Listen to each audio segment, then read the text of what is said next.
व्यक्तिगत संसाधन यानी वैसा संसाधन जिस पर किसी व्यक्ति का हक, उस संसाधन को कौन सा संसाधन? जैसे अपना जमीन, अपना खेत, अपना घर, इस पर किसी एक व्यक्ति का हक होता है तो वह संसाधन हुआ कि ना हुआ? ताकि वह भी घर हम लोग रहने में, अपने जीवन की सुरक्षा करने में करते हैं ना। वह संसाधन कौन संसाधन? व्यक्तिगत संसाधन हुआ। अब हुआ सामुदायिक संसाधन। तो सामुदायिक संसाधन से नामे से परिभाषा स्पष्ट है।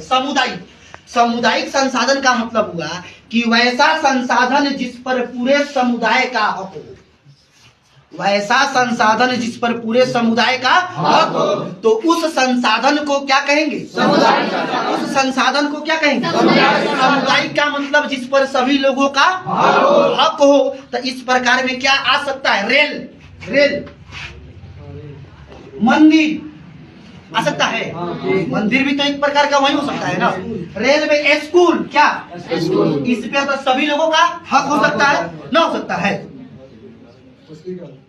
शमशान का मतलब जानता है ना, यहाँ पे लोगों को जलाया जाता है। कब्रगाह, कब्रिस्तान जिसको कहते हैं, कब्रिस्तान, यानी यह सब जो चीज है सामुदायिक संसाधन हुआ। यानी उस संसाधन का उपयोग पूरे समुदाय का लोग कर सकते हैं, उसका लाभ पूरे समुदाय का लोग उठा सकते हैं, उससे किसी एक आदमी का लाभ नहीं होगा। तो उसी को हम लोग क्या कहेंगे? सामुदायिक। राष्ट्रीय, कौन सी? राष्ट्रीय। तो एक प्रकार से यहाँ देखिएगा रेल ना, तो रेल राष्ट्रीय में भी आ सकता है।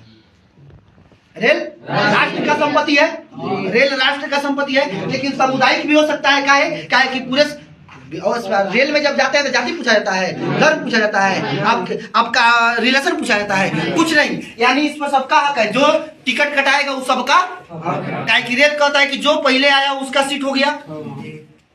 अगर हक रहता किसी एक आदमी का तो आपका जहां सीट फिक्स किया गया वहीं पर जाते, ऐसा होता ना। लेकिन सामुदायिक संसाधन का मतलब आप लोग समझ गए कि वैसा संसाधन जिस पर पूरे समुदाय का हक होता है, उसे संसाधन को हम लोग क्या कहेंगे? क्या कहेंगे? जैसे पार्क समझता है ना, फील्ड, अस्पताल, स्कूल, ये सभी चीज जो है सामुदायिक संसाधन के रूप में आता है। उसके बाद राष्ट्रीय संसाधन, तो परिभाषा इसी में है, कहीं रटना नहीं है। वैसा संसाधन, बस उसमें वैसा मिला देना है। क्या कर देना है? वैसा संसाधन जिस पर पूरे राष्ट्र का हक हो। पूरे राष्ट्र का हक हो। पूरे राष्ट्र का मतलब जिस पर आप समझ सकते हैं कानूनी तौर पर देश या राष्ट्र के अंतर्गत सभी उपलब्ध संसाधन राष्ट्र